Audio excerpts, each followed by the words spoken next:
جیسے کہ میں نے عرض کیا، یہ قرآن حکیم میں جو صورتوں کے مابین نسبت زوجیت ہے، جوڑے جوڑوں کی شکل میں ہے، اکثر و بیشتر صورتیں قرآن حکیم کی، اس کی نمایاں ترین مثال نہیں بلکہ یہ کہ سورہ فاتحہ جو پورے قرآن حکیم کے لیے ایک ڈباچے کے طور پر ہے، مقدمے کے طور پر ہے، خود اپنی جگہ اتنی عظیم صورت ہے کہ اسے خود کہا گیا ہے والقرآن العظیم وَلَقَدْ آتَيْنَاكَ سَبْعًا مِنَ الْمَثَانِي وَالْقُرْآنَ الْعَظِيمَ، اور حضور نے فرمایا کہ سبع مثانی بھی یہ سورہ فاتحہ کی 7 آیات ہیں، اور قرآن عظیم ہے اپنی جگہ مکمل قرآن۔ اس کے بعد جو 2 صورتیں آتی ہیں، سورہ بقرہ، سورہ آل عمران، ان کو بھی حضور نے ایک نام دیا ہے لیکن وہ زیادہ مشہور و معروف نہیں۔ الزہراوان، الزہراوین، 2 نہایت تابناک اور نہایت روشن صورتیں، سورہ بقرہ، سورہ آل عمران، بلکہ ان کے لیے یہ آتا ہے کہ یہ میدان حشر میں غیایتان یا غمامتان کی شکل میں ظاہر ہوں گی، 2 ایسی بدلیوں کی شکل میں، یا 2 جیسے پرندوں کے جھنڈ جیسے ہوتے ہیں جن سے سایہ ہو جاتا ہے، تو حشر میں ان کا ظہور ہوگا اس صورت میں۔ اور جن لوگوں کو ان صورتوں سے محبت تھی اور جو تعلق خاطر رکھتے تھے ان کے ساتھ، ان پر وہ سایہ کریں گی میدان حشر۔ تو ابتدا میں بھی الزہراوین اور اختتام پر المعوذتین۔ باقی یہ کہ جوڑے ہونے کی نسبت قرآن حکیم میں بعض مقامات پر بہت نمایاں ہے، بعض مقامات پر قدر خفی ہے، یہاں پر وہ نسبت بہت نمایاں ہے۔ ایک تو یہ کہ ایک ہی مضمون ہے، صاف نظر آ رہا ہے، تعوذ، تعویذ، پھر یہ کہ اس کو جو تقسیم کیا گیا ہے اس کے اعتبار سے ہمیں یہ نظر آتا ہے کہ یہ کوئی الٹپ تقسیم نہیں ہے بلکہ بڑی حکیمانہ تقسیم۔ یہ ایک مضمون کو مکمل کرنا ہے 2 حصوں میں، اور صحیح تر تمثیل ہوگی کہ یہ ایک تصویر کے 2 رخ ہیں۔ انسان پر کچھ آفات وہ ہیں جو خارج سے اس پر وارد ہوتی ہیں، اثر انداز ہوتی ہیں، ان سے پناہ طلب کرنے کی تلقین ہے سورۃ الفلق۔ قل اعوذ برب الفلق من شر ما خلق ومن شر غاسق اذا وقب ومن شر النفاثات في العقد ومن شر حاسد اذا حسد۔ اور ایک مصیبت وہ ہے جو خود انسان کے اپنے اندر سے ہو کر اس پر اثر انداز ہوتی ہے، وہ وسوسہ۔ ظاہر بات ہے کہ وسوسہ جو ہے وہ چاہے شیاطین انس کی طرف سے ہو یا شیاطین جن کی طرف سے ہو، وہ خود انسان کے باطن پر اثر انداز ہوتا ہے۔ نفس کے اندر جو داعیات موجود ہیں، اس کا اپنے نفس امارہ، اس کی اپنی حیوانی جبلت ہے، اس کے اپنے اینیمل انسٹنکٹس، وہ ہے کہ جو بھڑکتے ہیں، مشتعل ہوتے ہیں، اور اس سے پھر انسان کے دین اور ایمان کو، اس کی سلامتی کو خطرہ لاحق ہوتا ہے۔ تو بہترین حکیمانہ تقسیم کر دی گئی۔ خارج سے اثر انداز ہونے والے خطرات اور مضرات وہ سورۃ الفلق، اور انسان کے اپنے باطن میں سے ہو کر اس کے دین و ایمان پر ڈاکہ ڈالنے والی مصیبت، اس سے تعوذ سورۃ الناس۔ پھر ایک اس میں اچھی ترتیب بھی ہے۔ سورۃ الفلق میں آپ دیکھیں گے کہ مستعاذ بہی، جس کی پناہ طلب کی جا رہی ہے، وہ صرف ایک آیت میں آیا، قل اعوذ برب الفلق، جبکہ مستعاذ من ہو اس کے لیے 4 آیتیں، اور شر کے لفظ کی گردان اب شروع ہوئی ہے، من شر ما خلق ومن شر غاسق اذا وقب ومن شر النفاثات في العقد ومن شر حاسد اذا حسد۔ اس کے برعکس ریسیپروکل نسبت ہے، یہ اچھی ترتیب۔ سورۃ الناس میں 3 آیتیں ہیں کہ جن میں مستعاذ بہی، قل اعوذ برب الناس ملک الناس الہ الناس، اور مستعاذ منہ صرف ایک ہے، اگرچہ آیات 3 ہیں لیکن شر کا لفظ ایک ہی مرتبہ آیا ہے، من شر الوسواس الخناس الذی یوسوس فی صدور الناس من الجنۃ والناس۔ آخری 2 آیتیں اسی کی تشریح پر مشتمل ہیں، ورنہ مستعاذ منہ صرف ایک ہے، مستعاذ بہی اگرچہ ذات باری تعالیٰ اپنی جگہ پر تو اکیلی ہے، تنہا ہے، قل هو اللہ احد، لیکن اس کے ساتھ انسانوں کی 3 نسبتیں نمایاں کی گئی، قل اعوذ برب الناس ملک الناس الہ الناس۔ اس کے بعد مستعاذ من صرف ایک آیت پر مشتمل یا ایک شر۔ یہ ہے وہ ریسیپروکل نسبت جو عام طور پر قرآن حکیم کی جو صورتیں جوڑوں کی شکل میں ہوتی ہیں ان کے مضامین میں بالعموم پائی جاتی ہیں۔ اس کے ضمن میں ایک بہت ہی حسین نکتہ ہے جو امام راضی نے بیان کیا ہے کہ واقعہ یہ ہے کہ انسان پر جو مصائب یا جو شرور اثر انداز ہوتے ہیں خارج سے، اس کا سارا اثر انسان کے جسم اور جان پر ظاہر ہوتا ہے، جبکہ انسان پر جو شیطان کی وسوسہ اندازی کا اثر ہے وہ در حقیقت اس کے دین و ایمان پر ڈاکہ ڈالتا ہے۔ لہذا مستعاذ بہی جو ہے اس کے ساتھ بہت زیادہ تعلق کی ضرورت ہے، بہت مضبوط ربط کی تعلق ہے، اس لیے ضرورت ہے، اس لیے کہ شیطان کا یہ وسوسہ جو انسان کے دین و ایمان کے لیے خطرہ ہے، اس کے لیے جب پناہ طلب کرنے کی تلقین کی گئی تو قل اعوذ برب الناس ملک الناس الہ الناس، اس میں یہ تکرار میں جو زور ہے وہ واقعہ ادھر اشارہ کر رہا ہے کہ یہ ہے اصل جو مصیبت ہے، اور یہی وجہ ہے، اور یہ توازن ہے بڑا حسین کہ وہاں 4 شرور اور یہاں ایک شر، لیکن اس اعتبار سے یہ برابر ہے کہ وہ جتنے مضرتیں ہیں وہ انسان کے جسم و جان پر کسی مصیبت یا تکلیف کی شکل میں اثر انداز ہوتی ہیں، جبکہ یہ مصیبت جو ہے اس کے دین و ایمان پر ڈاکہ ڈالنے والی ہے، جس سے کہ اس کی ابدی زندگی جو ہے حیات اخروی اسے خطرہ لاحق ہے۔ تیسری تمہیدی بات ان صورتوں کے بارے میں زمانہ نزول سے متعلق ہے، اگرچہ سلف میں بھی رائے موجود ہے کہ یہ دونوں صورتیں مکی ہیں، اور ہمارے اس دور کے مفسرین میں سے مولانا مودودی صاحب نے بھی اس رائے کو قبول کیا ہے، لیکن اکثر مفسرین کا اس پر اجماع ہے کہ یہ صورتیں مدنی ہیں، اور اس کے ضمن میں خاص طور پر ایک صحیح حدیث صحیح مسلم میں جو موجود ہے حضرت عقبہ بن عامر رضی اللہ تعالیٰ عنہ سے میرے نزدیک وہ فیصلہ کن ہے، اس لیے کہ ان کا قول یہ موجود ہے کہ جس رات یہ صورتیں نازل ہوئیں، اور حضرت عقبہ بن عامر انصاری ہیں، یہ ہجرت کے بعد ایمان لائے ہیں، بلکہ غالباً سن 7 میں یہ ایمان لائے ہیں، وہی سن جو حضرت ابو ہریرہ کے ایمان لانے کا سن ہے۔ تو جس رات یہ آیات صورتیں نازل ہوئی ہیں اور ایک ہی شب میں نازل ہوئی ہیں، بیک وقت نازل ہوئی، اور یہ بات بھی خاص طور پر جوڑے ہونے کے اعتبار سے قابل غور ہو، قابل توجہ ہے کہ بیک وقت نازل ہوئی لیکن جوڑے کی شکل میں نازل ہوئی، ان کو ایک جوڑے کی صورت دے کر نازل کیا گیا، حالانکہ اس پورے مضمون کو کسی ایک صورت سے بھی جمع کیا جا سکتا ہے۔ تو صبح کے وقت حضور نے فرمایا حضرت عقبہ بن عامر سے رضی اللہ تعالیٰ عنہ کہ کیا تم نے دیکھا آج جو مجھ پر آیات نازل ہوئی ہیں، الفاظ میں حضور کے الم تری آیات انزلت اللیلۃ لم یری مثلہن، ویسی آیات اس سے پہلے کبھی نہیں دیکھی گئی، اور حضور کا یہ معمول بھی ہمیں ہمارے علم میں ہے کہ آپ اس سے پہلے مختلف آپ سے دعائیں منقول ہیں تعوذ کی، مختلف الفاظ میں آپ اللہ تعالیٰ کی پناہ طلب کیا کرتے تھے مختلف آفات سے، لیکن جب یہ صورتیں نازل ہو گئی تو پھر آپ نے اپنی بقیہ تمام دعاؤں کو ترک کر کے صرف انہی دونوں صورتوں کو معمول بہی بنا لیا، انہی کے ذریعے سے تعوذ، اس لیے کہ اب یہ جامع ترین کلمات ہیں، لم یری مثلہن، ان جیسی تو آیات دیکھی ہی نہیں گئی۔ پھر یہ کہ ثانوی طور پر اس چیز کو تقویت پہنچاتی ہے یہ بات بھی کہ حضور صلی اللہ علیہ وسلم پر جو جادو کیا گیا اجمالاً اس کی روایات صحیحین میں موجود ہیں، بخاری اور مسلم دونوں، اگرچہ تفصیلات اس کی ان روایات میں ہیں کہ جو دوسری کتابوں میں ہیں، جو درجہ دوم کی کتابیں ہیں شاہ ولی اللہ دہلوی رحمۃ اللہ علیہ کی تقسیم کے مطابق، لیکن اصولاً یہ بات طے ہے کہ حضور پر لبید ابن عاصم نے جادو کیا، اس جادو کے کچھ اثرات بھی عارضی طور پر آپ پر ظاہر ہوئے، اور ان صورتوں کی نزول کا یہ بھی ذکر آتا ہے کہ در حقیقت اسی جادو کے اثرات کو زائل کرنے کے لیے اللہ تعالیٰ کی طرف سے یہ دو صورتیں ہیں جو حضور کو تلقین فرمائی گئی، اس سے بھی اس چیز کو تقویت حاصل ہوتی ہے کہ یہ صورتیں مدنی۔ اب آئیے ہم سورۃ الناس کا مطالعہ شروع کرتے ہیں۔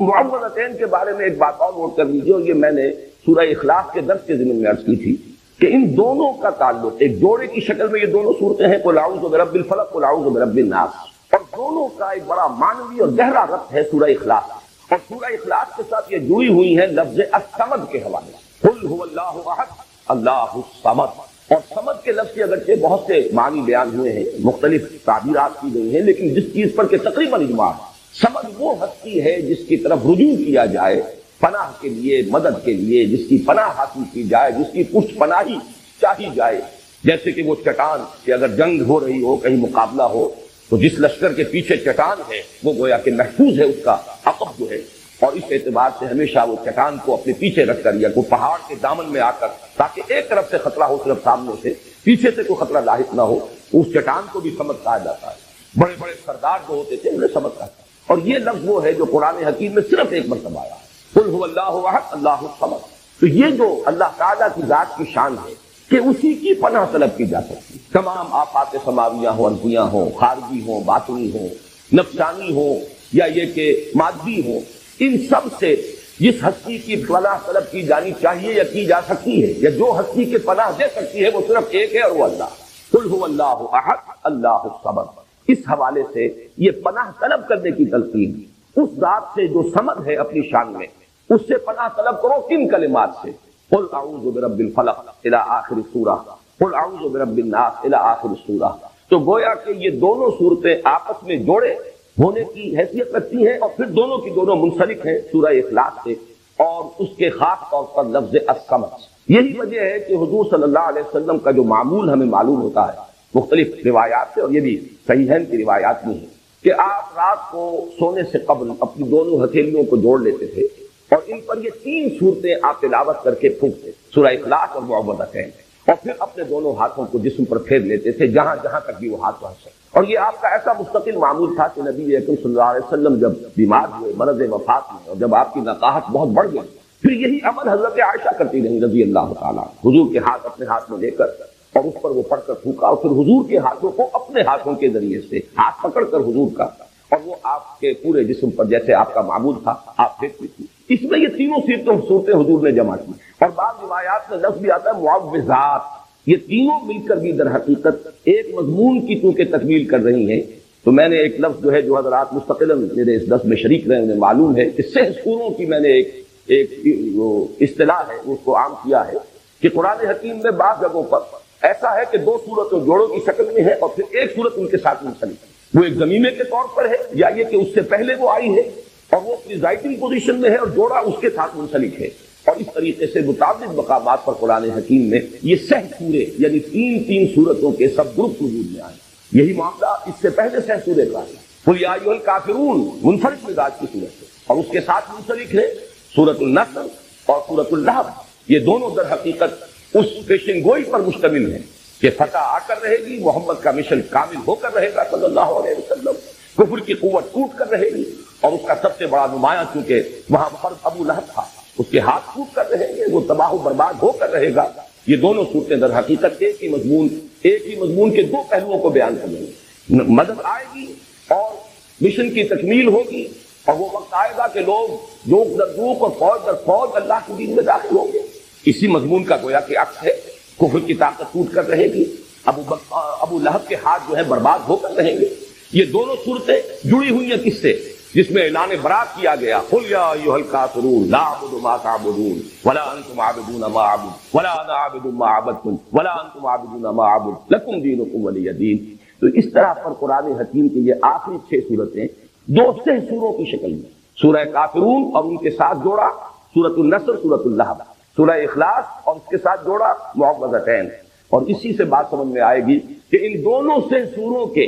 جو ابتدائی صورتیں ہیں جو پریزائڈنگ پوزیشن میں ہے دونوں 6 سوروں میں, ان کے درمیان بڑا گہرا ربط ہے. میں نے مثال بھی دی تھی, آج بھی عرض کر رہا ہوں کہ اگر 2 ٹرائنگلز آپ بنائیں اپنے سامنے ہی کاغذ پر, جن میں سے ایک کے اوپر سورہ کافرون اور نیچے کے دونوں زاویے جہاں ہیں وہاں سورۃ النصر اور سورۃ اللہب, اور دوسری ٹرائنگل کے اوپر سورہ اخلاص اور نیچے سورہ فلق اور سورۃ الناس. اب آپ دیکھیں گے کہ یہ دونوں جو ٹاپ پر ہیں سورہ کافرون اور سورہ اخلاص, یہ ایک دوسرے کے قریب آ جائیں گی. ان کا براہ راست ایک ربط و تعلق ہوگا اور یہی ربط و تعلق ہمارے سامنے آتا ہے حضور کے معمولات میں. فجر کی 2 سنتوں میں سورہ کافرون اور سورہ اخلاص یہ آپ کا ایک مستقل معاملہ. اسی طریقے سے طواف کی 2 رکعتیں, پہلی رکعت میں سورہ کافرون, دوسری میں سورۃ اخلاص. معلوم ہوا کہ ان دونوں میں بڑا گہرا ربط. پھر یہ کہ سورہ اخلاص کو جہاں کہا گیا ثلث قرآن کہ یہ 1/3 قرآن کے مساوی ہے, وہاں سورہ کافرون کو فرمایا گیا ربع قرآن, یہ بھی 1/4 قرآن کے مساوی. تو ان دونوں صورتوں کی عظمت اور ان کا جو باہمی قرب اور مناسبت ہے وہ ان 6 سوروں کی ترتیب کو اگر سامنے رکھا جائے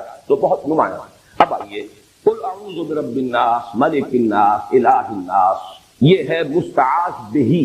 جس کے ذریعے سے استعاذہ کیا جا رہا ہے, جس کی پناہ طلب کی جا رہی ہے یا جس کی پناہ طلب کرنے کی تلقین کی جا رہی ہے. قل کے لفظ کو شامل کیجیے, کہو میں پناہ میں آتا ہوں, میں پناہ طلب کرتا ہوں لوگوں کے رب, لوگوں کے بادشاہ کی, لوگوں کے الہ اور معبود کی. یہ جو 3 الفاظ آئے ہیں اور ہم ان تینوں آیات پر ایک ہی وحدت کی حیثیت سے غور کریں گے, اس لیے کہ یہ مستعاذ بہ ہے جس کی پناہ طلب کی جا رہی ہے, جس کی حفاظت چاہی جا رہی ہے. ان میں سب سے پہلے جیسا کہ میں نے اپنے آخری درس میں عرض بھی کیا تھا سورہ اخلاص کا جب ہم مطالعہ کر رہے تھے کہ اگرچہ اس سے پہلے درس کے دوران لفظ اللہ جو ہے, اللہ کا یہ نام بے شمار مرتبہ آیا ہے, لیکن شروع میں اس کی وضاحت کی تھی اللہ کی لغوی بحث, اس کا مادہ کیا ہے, اس کے مفاہیم کیا ہے, یا پھر میں نے سورہ اخلاص میں آ کر ان باتوں کو دہرایا ہے. اور میں نے عرض کیا تھا کہ لفظ رب کا جہاں تک تعلق ہے اس پر انشاءاللہ گفتگو ہوگی سورۃ الناس. حالانکہ یہ لفظ سورۃ الفلق میں بھی آ چکا ہے, قل اعوذ برب الفلق قل اعوذ برب الناس. آج میں چاہتا ہوں کہ اس لفظ کی بھی لغوی بحث, اور اس میں ایک اشکال ہے, وہ اشکال ہے کہ جس میں میں بھی بہت عرصے تک مبتلا تھا, اس لیے کہ عام طور پر اس لفظ کا ترجمہ کیا جاتا ہے پالن ہار, پروردگار, پرورش کرنے والا, درجہ بدرجہ ترقی دینے والا. حالانکہ یہ لفظ جب آتا ہے قرآن مجید میں, جیسے کہ سورہ بنی اسرائیل میں آیا ہے وَقُلْ رَبِّ ارْحَمْهُمَا كَمَا رَبَّيَانِي صَغِيرًا, اب یہ ربیانی یہ تربیت سے بنا ہے, باب تفعیل ہے, تربیہ. اب یہ کہ یہ مادہ را با با سے ہے یا را با وا سے ہے, اس میں بڑی بحث اور بڑا اشکال مجھے بھی رہا, اس لیے کہ در حقیقت را با با رب, اس کا اصل مفہوم جو سمجھ میں آتا ہے وہ ہے مالک ہونا, رب الدار, گھر کا مالک, رب المال, مال والا جس کی انویسٹمنٹ ہے. مضاربت اگر ہے,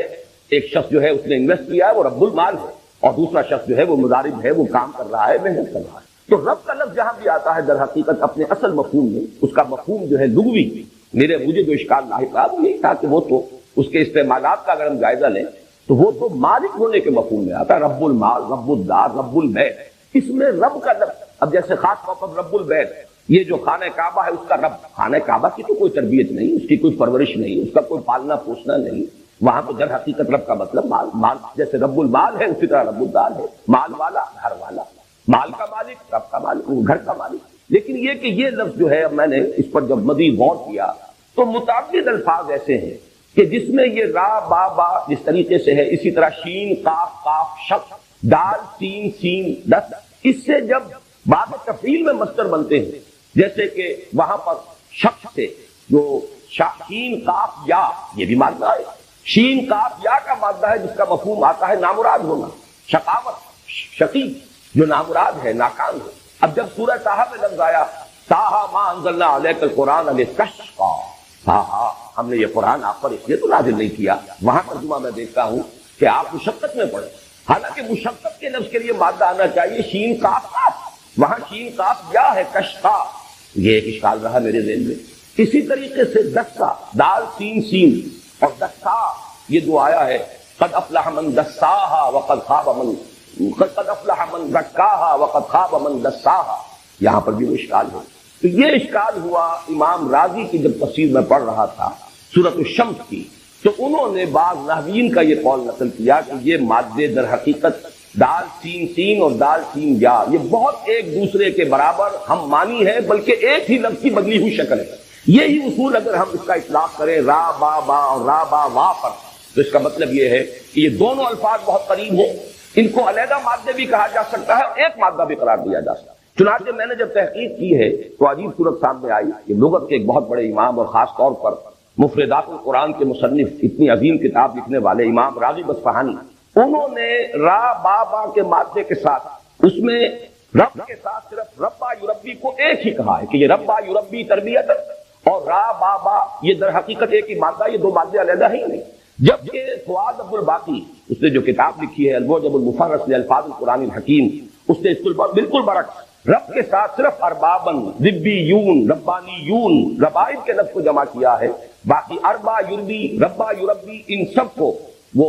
ایک علیحدہ جو مادہ ہے اس کے ساتھ لیتے ہیں۔ اس اعتبار سے ان میں جو قرب ہے، ان میں جو ترادف پیدا ہو گیا ہے، اور دو اتنے عظیم جو ہمارے مفکرین ہیں لغت کے ماہرین، ان میں بھی یہ اختلاف پیدا ہوا، تو اس کی بنا پر یہ سمجھیے کہ یہ رب کا مفہوم جو عام طور پر عام ہو گیا ہے، پالنے والا، پوسنے والا، یہ اس وجہ سے ہے کہ یہ را با وا اور را با با یہ دونوں بالکل ہم مانی اور ایک دوسرے کے قریب اور مترادف یہ مادے ہیں۔ اس لیے عام طور پر ترجمہ جب بھی رب کا کیا جائے گا تو پالن ہار، پروردگار، پالنے والا، پوسنے والا، بلکہ یہ کہ امام راغب اصفہانی نے تو کہا یہ ہے کہ را با با ہے ہی تربیہ،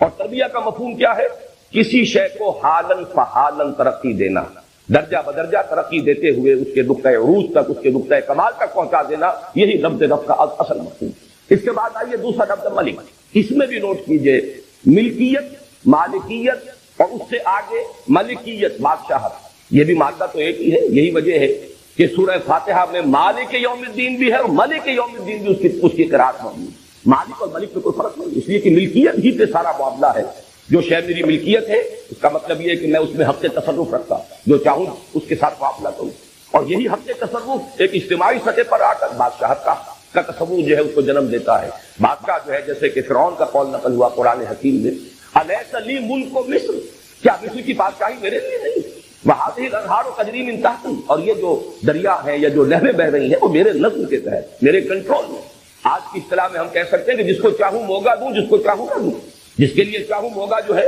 اس کے پانی کے لیے میں اس کے اضافہ کر دوں، اور جس کے لیے چاہوں اس کے اندر کمی کر دوں، یہ میرا اختیار ہے۔ تو در حقیقت ملکیت، مالکیت اور ملکیت یہ ایک ہی مادے کی مختلف شکلیں ہیں، اس لیے کہ جو شخص کسی شے کا مالک ہو، جو ہستی، وہی در حقیقت اس کی بادشاہ ہے، اس کو اس کے اندر اختیار حاصل ہے تصرف کا کہ جس طرح چاہے تصرف کرے۔ کیا یہاں کچھ گلیوں کا انتظام نہیں کیا؟ لوگ کھڑے ہیں،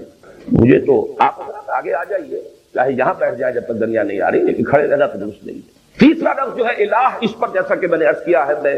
سورہ اخلاص کے درس کے ضمن میں تفصیلاً عرض کر چکا ہوں۔ اب میں چاہتا ہوں کہ ان تینوں الفاظ کے حوالے سے حکمت قرآنی کا جو ایک بہت بڑا خزانہ ہے اور قیمتی موتی ہے اس کی طرف ہم توجہ کریں۔ ان تینوں الفاظ میں جو نسبت ہے رب اور ربوبیت، ملک اور ملکیت اور پھر اس کے ساتھ الہ، اگر اس کا آپ جائزہ لیں گے تو انسان کے ذہنی ارتقاء کے یہ تین منزلیں ہیں کہ جن کی نشاندہی ان تین الفاظ کے ذریعے سے ہوتی ہے۔ بچپن میں جبکہ ابھی انسان کو، بچے کو کسی اور شے کا احساس نہیں سوائے اس سے کہ اس کی احتیاجات، بھوک لگتی ہے، اس کی کوئی اور ضرورت ہے جو پوری ہونی چاہیے، یا اس سے آگے بڑھ کر کچھ حفاظت ہے جو اسے درکار ہے، مطلوب ہے، اور اس کا یہ تصور اس سے آگے دنیا سے اسے کوئی سروکار نہیں ہے، اس کی ساری بحث اسی سے ہے، بھوک لگی ہے، دودھ ملنا چاہیے، اور جو بھی اس کا ساز و سامان فراہم کر دے وہی اس کا منعم ہے، وہی محسن ہے۔ لہذا یہ ربوبیت کا سارا تصور بچپن میں جو والدین کی ذات کے ساتھ منسلک ہے، والدین کے ساتھ اس کا بچے کا ذہنی ربط رشتہ ہوتا ہے، اس لیے کہ اسے اس سے زیادہ اس دنیا سے ابھی کوئی اور سروکار ہے نہیں، اسے تو اپنی احتیاج، اپنی ضروریات، جو بھی زندگی کے بنیادی لوازمات ہیں، بس اس کے اپنے اندر سے ایک تقاضا ابھرتا ہے، اور جو بھی اس تقاضے کو پورا کر دے وہ اس کا منعم ہے، وہی اس کا محسن ہے، اور وہ کہا جا سکتا ہے لفظی اعتبار سے وہ اس کا رب ہے۔ اس سے ذرا آگے انسانی شعور ترقی کرتا ہے، آپ خود جائزہ لیں گے اور اپنے ماضی میں جھانکیں گے تو نظر آئے گا کہ پھر ایک ملکیت کا تصور پیدا ہوگا۔ ذرا سا بچہ بڑا ہو جائے، یہ میرا کھلونا ہے، جب میرا کھلونا ہے کسی اور کو ہاتھ لگانے کا حق حاصل نہیں، میں دوں تو ٹھیک ہے، مجھے اختیار ہے کہ میں دوں، اس کھلونے سے کسی اور کو کھیلنے کی اجازت دوں تو صحیح ہے، لیکن میری مرضی کے بغیر وہ اس کھلونے پہ ہاتھ نہیں لگا سکتا۔ یہاں سے اب وہ ملکیت اس سے آگے بڑھے گی تو وہ گھر کی ملکیت بھی ہے، اور بھی جو بھی انسان کے اندر، اور ملکیت کے ساتھ اس کے اندر تصرف کا اختیار مطلق، جو میں چاہوں میں اس کے ساتھ کر سکتا ہوں، جس کو چاہوں دوں اور جس کو چاہوں روک دوں کہ مجھ سے نہ چلے۔ لیکن واقعہ یہ ہے کہ جب انسان کا شعور پختہ ہوتا ہے، نفسیاتی پختگی، میں اس کو وہ جسمانی پختگی اور جسمانی بلوغت سے علیحدہ کر کے کہہ رہا ہوں، جسمانی بلوغت تو ہو جاتی ہے انسان کی 14-15 سال پر، لیکن نفسیاتی بلوغت اب اس کے اندر ایک اور تقاضا ابھرتا ہے، اور وہ تقاضا یہ ہے کوئی محبوب ہو، کوئی مطلوب ہو، کوئی مقصود ہو، کوئی نسب العین ہو، کوئی آدرش ہو، کسی شے کے لیے جیوں، کسی شے کے لیے مروں، زندگی محض زندہ رہنے کے لیے نہیں، زندگی برائے زندگی نہیں، بلکہ زندگی کسی نسب العین کے لیے ہو، زندگی کسی مقصود کے لیے ہو، مطلوب کے لیے ہو۔ یہ ہے در حقیقت انسان کی فطرت کی پیاس، جبکہ انسان کا شعور اور اس کی اپنے اندر کی نفسیاتی کیفیت جب بلوغ کو پہنچتی ہے تو ایک محبوب، یا اسی کے لیے ایک لفظ اور استعمال کیجئے، ایک زمانے میں ایک عربی نظم پڑھی تھی بڑی پیاری، اب تک اس کا نقش ہے، اور وہ یہ کہ فتش لقلبک عن رفیق، اپنے لیے کوئی ساتھی تلاش کرو۔ انسان کے اندر ایک جذبہ ابھرتا ہے، اگرچہ یہ کہ جیسے کہ حضور صلی اللہ علیہ وسلم کا بھی جو آخری الفاظ آپ کی زبان مبارک سے ادا ہوئے ہیں آپ کے انتقال سے کہ عین وقت، ان میں بھی یہی لفظ آیا ہے، اللہم فی الرفیق الاعلی، رفیق اعلیٰ، بس اب اسی کی طرف مراجعت ہے، اب تو پروردگار تیرا ہی قرب درکار ہے، بس وہی اب یعنی گویا کہ دنیا سے، جیسے کہ روایات میں آتا ہے کہ حضور نے فرمایا تھا کہ انبیاء کو ایک اختیار دیا جاتا ہے، جب موت کا وقت آتا ہے ان کا اس دنیا سے نقل مکانی کا، تو وہ انہیں ایک اختیار دیا جاتا ہے، چاہے تو ابھی اور رہیں اور چاہے تو آپ براجت اختیار کریں، آپ کا مشن مکمل ہوا، آپ کی بات جس حد تک مطلوب تھی ہو چکی، اب آپ چاہیں تو رہیے مزید اور چاہے تو واپس تشریف لے آئیے۔ اس وقت کی در حقیقت اسی کا جواب ہے اللہم فی الرفیق الاعلی۔ تو یہ رفیق جو ہے فتش لقلبک عن رفیق وتجول وحدک فی القفار کمسافر یبغی الدیار لکنہ فقد السبیل افما لقلبک من مسیرک من دلیل۔ کوئی محبوب، کوئی جسے وہ چاہے، جس سے محبت کرے، جس کے لیے ایثار کرے، جس کے لیے قربانی کرے، جس کے لیے جیے، جس کے لیے مرے، یہ کوئی ہستی، یہ در حقیقت فطرت انسانی کی پکار ہے۔ اسی کے لیے الفاظ استعمال ہوں گے، آدرش، نسب العین، جو انسان اللہ تک نہیں پہنچ پاتے وہ کوئی وطن کو اپنا آدرش بناتا ہے، نسب العین بناتا ہے، وطن کے لیے جیتا ہے، وطن کے لیے مرتا ہے، کوئی کسی نظریے کو، کسی تصور کو، ایک تصور کے حسن مبہم پر ساری ہستی لٹائی جاتی ہے، کوئی تصور ہے، کوئی عزم ہے، لوگوں نے اشتراکیت کے لیے جانیں دی ہیں، لوگوں نے اپنے وطن پر جانوں کو قربان کیا ہے، لوگوں نے کسی اور شے کی عظمت کے لیے سب کچھ کر دیا۔ یہ در حقیقت انسان کی فطرت کی وہ پکار ہے کہ کوئی محبوب، کوئی مطلوب، کوئی مقصود، کوئی نسب العین، کوئی آدرش، یہ تین اگر تیجز آپ کے ذہن میں رہیں انسان کی نفسیاتی، ذہنی، فکری ارتقاء کی، کہ سب سے پہلی منزل ہے میری ضروریات، مجھے کھانے کو چاہیے، مجھے پینے کو چاہیے، مجھے رہنے کو چاہیے، مجھے کسی کی حفاظت چاہیے، مجھے کسی کی مدد اور نصرت کی ضرورت ہے، کوئی روزی رساں، کوئی مشکل کشا، کوئی پشت پناہ، کوئی حمایتی، یہ ہے سب سے پہلا۔ اس کے بعد دوسری سٹیج ہے ملکیت، جسے قرآن مجید میں دوسرے مقام پر یوں تعبیر کیا گیا ہے، اعلموا انما الحیات الدنیا لعب و لہو و زینت و تفاخر بینکم۔ اب یہ جو فخر کا مرحلہ آتا ہے، میں، میری جائیداد، میرے اموال، میری اولاد، تکاثر فی الاموال والاولاد، یہ سارا معاملہ وہ ہے جس میں میری ملکیت، میرا ساز و سامان، میرا اختیار، یہ ملکیت، ملکیت، یہ دوسرا تصور، ملکیت۔ اور تیسرا جو ہے کوئی آدرش، کوئی نسب العین، کوئی محبوب، کوئی مطلوب۔ بالکل اسی ترتیب سے یہ تین الفاظ آئے ہیں۔ اصل میں انسان کی عقل کی پختگی، یہ تو میں نے انسان کی نفسیاتی ارتقاء کے مراحل بیان کیے۔ عقل کی پختگی کیا ہے؟ انسان پہچان لے کہ اگرچہ میری ضروریات زندگی بے شمار سلسلوں سے ہو کر آ رہی ہیں، سورج کی تمادت بھی ہے جس سے فصلیں پکتی ہیں، یہ ہوائیں چلتی ہیں، بارشیں برستی ہیں، پانی ہے اس کے بغیر کوئی سوال ہی نہیں، بارش نہ برسے تو فصل نہیں ہوگی، فصل نہیں ہوگی تو کھانے کو کچھ نہیں ملے گا۔ یہ سارا سلسلہ اسباب اپنی جگہ پر ہے، لیکن عقل ایک ہی چھلانگ میں پھر پہنچتی ہے مسبب الاسباب پر، کہ یہ سارا سلسلہ اسباب کسی ایک ہستی کی گرفت میں ہے۔ رب وہی ہے۔ والدین کی ربوبیت کا تصور جو بالکل بچپن میں ہوتا ہے، آغاز میں، اس سے ابھر کر پھر یہ تصور جب آتا ہے رب الناس، کل کائنات کا، بلکہ یہ کہ اب سورہ فاتحہ کی پہلی آیت سامنے لائیے، الحمدللہ رب العالمین۔ اور ہر جگہ آپ نوٹ کریں گے قرآن حکیم میں کہ ہر جگہ پر یہ رب کا لفظ جو ہے یہ سب سے پہلے لایا گیا۔ سورہ بقرہ کی جو تیسرے رکوع کی پہلی آیت ہے، یا ایھا الناس اعبدوا ربکم الذی خلقکم، اے لوگو بندگی کرو اپنے اس رب کی جس نے تمہیں پیدا کیا۔ بلکہ پہلی آیات جو نازل ہوئی، اقرا بسم ربک الذی خلق، پڑھو اپنے اس رب کے نام سے جس نے پیدا کیا۔ اس لیے کہ در حقیقت ربوبیت ہی کا تصور ذہن انسانی کے اندر سب سے پہلے آنے والا تصور ہے، بالکل لہجے طفولیت میں اپنی احتیاج کا تصور، اپنی ضرورتوں کا تصور۔ لیکن یہ کہ عقل جو ہے اس تمام سلسلہ اسباب کو تو سائنس نے کھنگالا۔ ہمیں معلوم ہے کہ کس طریقے سے سورج کی تبادت سے بخارات جاتے ہیں اور وہ بارش بنتے ہیں، پھر وہ زمین پر آتے ہیں، ہوائیں چلتی ہیں، کہاں سے کہاں بادلوں کو لے جاتی ہیں، پھر یہ کہ فصلیں جب ابھرتی ہیں تو پکتی ہیں سورج کی تبادت سے، یہ سب کچھ معلوم ہے۔ لیکن جسے اس سے اگلی بات بھی معلوم ہو گئی کہ یہ پورا سلسلہ اسباب اللہ تعالیٰ کے قبضہ قدرت میں ہے، وہ گویا کہ اس نتیجے پر پہنچا کہ رب الناس اور رب العالمین وہی ہے اللہ، الحمدللہ رب العالمین۔ اسی طرح یہ میری میز اور یہ میری کرسی اور یہ میرا کھلونا اور یہ میرا مکان اور میرا سامان اور میرا ملک، میرا قبیلہ، میری قوم، میرا اختیار، میری حکومت، الیس لی ملک مصر، یہ سب کچھ ہے۔ لیکن یہ کہ انسان کے عقل کی رسائی جو ہے اگر ہو جائے حقیقت تک تو ملک الناس، بادشاہ حقیقی اللہ، یہ جس کے پاس بھی کوئی اختیار ہے وہ صرف ظاہری ہے، یا تو ہم کہیں گے ظاہری ہے۔ جب ہم کہتے ہیں لا حول ولا قوت الا باللہ، بظاہر مجھے محسوس ہو رہا ہے کہ یہ مجھے نقصان پہنچا سکتا ہے، یہ اس وقت گن لے کر میرے سامنے کھڑا ہے، نشانہ بھی لے لیا، میری جان گویا کہ اس کے قبضہ قدرت میں آ گئی، ذرا سی انگلی کی حرکت جو ہے اس سے میری جان یہ لے لے۔ یہ سب کچھ دیکھ کر بھی انسان جب کہتا ہے لا حول ولا قوت الا باللہ، لا مؤثر فی الحقیقت الا اللہ، لا فاعل فی الحقیقت الا اللہ، تو معلوم ہوا کہ اختیار مطلق تو اللہ کا ہے۔ تمام اسباب مادی جمع ہو جائیں تب بھی اختیار ان اسباب میں اس کا نہیں ہے کہ نتیجہ ضرور نکال دو، الا باذن اللہ، مگر اللہ کا اگر اذن ہو تو نتیجہ نکلے گا، اللہ کا اذن نہیں ہے تو نتیجہ نہیں نکلے گا۔ اس لیے کہ بادشاہ حقیقی صرف اللہ، مختار حقیقی صرف اللہ، مختار مطلق صرف اللہ ہے۔ اسی تصور سے در حقیقت وہ جو ہمارے ہاں الحمدللہ کے آج کل تو بہت سے لوگ یہاں سے پیدا ہو گئے ہیں جو قرارداد مقاصد کو حقوق قرار دے رہے ہیں۔ الطاف گوہر صاحب کا جو مضمون شائع ہو رہا ہے مسلم میں اب سلسلے وار، اس کی پہلی قسم میں انہوں نے قرارداد مقاصد کو ایک حقوق قرار دیا، ایک فراڈ قرار دیا۔ لیکن واقعہ یہ ہے کہ وہ تو میں سمجھتا ہوں کہ اس صدی کے بڑے عظیم واقعات میں سے ایک واقعہ ہے کہ اس 20ویں صدی کے نصف کے قریب ایک پوری قوم 10 کروڑ کے اس وقت بھی ہم تھے، پاکستان 2 حصوں پر مشتمل تھا، اس وقت بھی ہماری آبادی 10 کروڑ سے متجاوز تھی،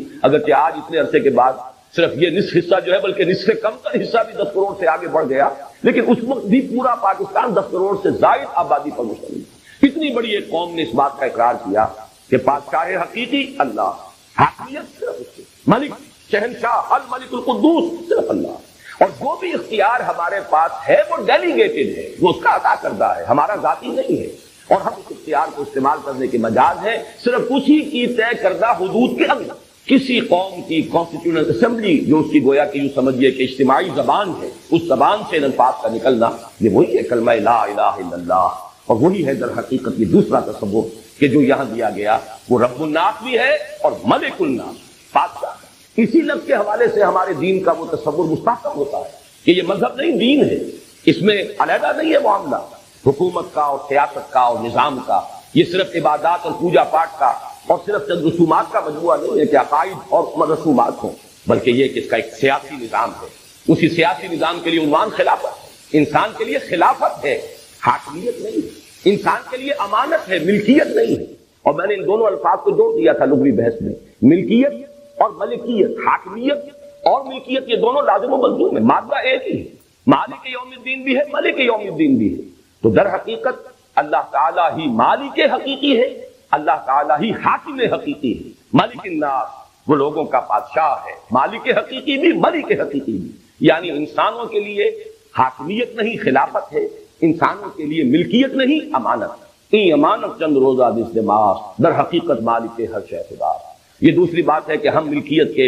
اس فریب کے اندر مبتلا ہو جاتے ہیں، وہ جو ہلدی کی گانٹھ مل گئی ہے اور اسے لے کر ہم سمجھتے ہیں کہ پنساری بن گئے ہیں۔ ہم سمجھتے ہیں میری شے اور میری ملکیت اور میری جائیداد اور میرا مکان اور میرا محل اور میری یہ اور میری وہ، یہ سوائے ایک فریب کے کچھ نہیں۔ ای امانت چند روزہ دستماس در حقیقت مالک ہر شے خدا، اور سروری زیبا فقط اس ذات بے ہمتا کو ہے، حکمراں ہے ایک وہی باقی بتانے آ۔ یہ دوسرا لفظ ہوا ملک الناس۔ اب آیا ہے وہ لفظ جس پر تفصیلی بحث میں کر چکا ہوں سورہ اخلاص کے درس میں، الہ الناس، مطلوب حقیقی وہی، معبود حقیقی وہی، محبوب حقیقی وہی، مقصود اصلی وہی، لا مقصود الا اللہ، لا محبوب الا اللہ۔ جینا ہے تو اس کے لیے، مرنا ہے تو اس کے لیے۔ قل ان صلاتی و نسکی و محیای و مماتی للہ رب العالمین۔ جیسے کہ انسان حقیقت میں وہی انسان کہلانے کا مستحق ہے جس کا کوئی نسب العین ہے، جس کا کوئی آدرش ہے، جس کا زندگی میں کوئی مقصد ہے، جو محض زندگی کے لیے جینے کے لیے نہیں جی رہا بلکہ کسی مقصد کے لیے، نسب العین کے لیے جی رہا ہے۔ اور وہ نسب العین وہ حقیقت میں جب انسان کی عقل اگر وہ پختگی کو پہنچ گئی ہو تو وہ پہچان لے گا کہ مطلوب حقیقی، محبوب حقیقی سوائے اللہ کے کوئی، یہ ہے آخری منزل انسانی فکر کے ارتقاء کی۔ لہذا یہاں اس ترتیب سے لائے قل اعوذ برب الناس۔ علامہ اقبال نے اسی فکر کو مختلف انداز میں بیان کیا ہے، یزدان کمن داور ہمت مردانہ۔ یہ کیا اصل میں الفاظ ایسے ہیں کہ جس سے ذرا آدمی چونک بھی جاتا ہے، بات کیا کہی جا رہی ہے۔ آپ کو معلوم ہے کہ کمند جو ہے وہ استعمال کی جاتی تھی فصیل کے اوپر چڑھنے کے لیے۔ انسان پہلے اپنے زور بازو سے کمند کو پھینکتا تھا اوپر، جتنی اونچائی پر جا کر وہ کمند اٹک جائے گی اتنا ہی انسان اب اس کے سہارے سے جا سکتا ہے۔ اگر وہ 20 فٹ تک گئی ہے تو آپ 20 فٹ تک ہی جا سکتے ہیں، آگے تو نہیں جا سکتے۔ اگر آپ کو 40 فٹ تک پہنچا لی ہے تو آپ 40 فٹ تک پہنچ جائے گی۔ تو پہلے کمند پھینکیے بلند، اور اس کے بعد آپ اس بلندی تک خود پہنچیں گے۔ یہ جو سورہ حج کے اندر فرمایا گیا ضعف الطالب والمطلوب، اگر مطلوب گھٹیا ہے تو طالب بھی گھٹیا ہی رہے گا۔ آدرش پست ہے تو انسانی شخصیت پست رہے گی۔ نسب العین جو ہے وہ بہت ہی نیچے ہے، لو ہے، تو انسانی شخصیت بھی بہت نچلی سطح پر رہے گی۔ آدرش بلند ہے، نسب العین بلند ہے، آپ کا مقصود و مطلوب بلند ہے، تو اب آپ کی اپنی شخصیت کو ترقی حاصل ہوگا اس کے حوالے سے۔ اسی کو کہا گیا ضعف الطالب والمطلوب، اگر مطلوب کمزور ہے تو طالب بھی کمزور، مطلوب پست ہے تو طالب بھی پست۔ کسی نے وطن کو بنایا، کسی نے قوم کو بنایا، کسی نے اولاد کو بنایا۔ کتنے ہی لوگ ہیں جو صرف اولاد کے لیے جیتے ہیں، اپنی توانائیاں انویسٹ کر دیتے ہیں صرف اولاد کے لیے، ان کا مقصود و مطلوب اولاد، ان کے سوا کوئی بلند کا نسب العین نہیں۔ کچھ لوگ ہیں جو صرف اپنی ذات، اپنے ہی حسن کا دیوانہ بنا پھرتا ہوں، اپنی ہی حریم ذات کے گرد طواف کرتا رہتا ہے انسان، اپنی ہی خود غرضیاں اور اپنے ہی مفادات اور اپنے ہی لیے کوئی شہرت، اپنے ہی لیے کوئی وجاہت، یہی ان کا مطلوب و مقصود بن جاتا ہے۔ بہرحال پست نسب العین ہوگا، آپ کی اپنی شخصیت بھی پست رہے گی۔ اعلیٰ اور بلند نسب العین ہوگا، آپ کی اپنی شخصیت کو ترقی حاصل ہوگا۔ تو در حقیقت عقل کی پختگی کیا ہے؟ پھر میں نوٹ کر دوبارہ دہرا رہا ہوں اپنی بات کو۔ ایک ہے انسان کا ذہنی اور نفسیاتی ارتقاء۔ ابتدائی تصور احتیاجات اور ضرورت ہے،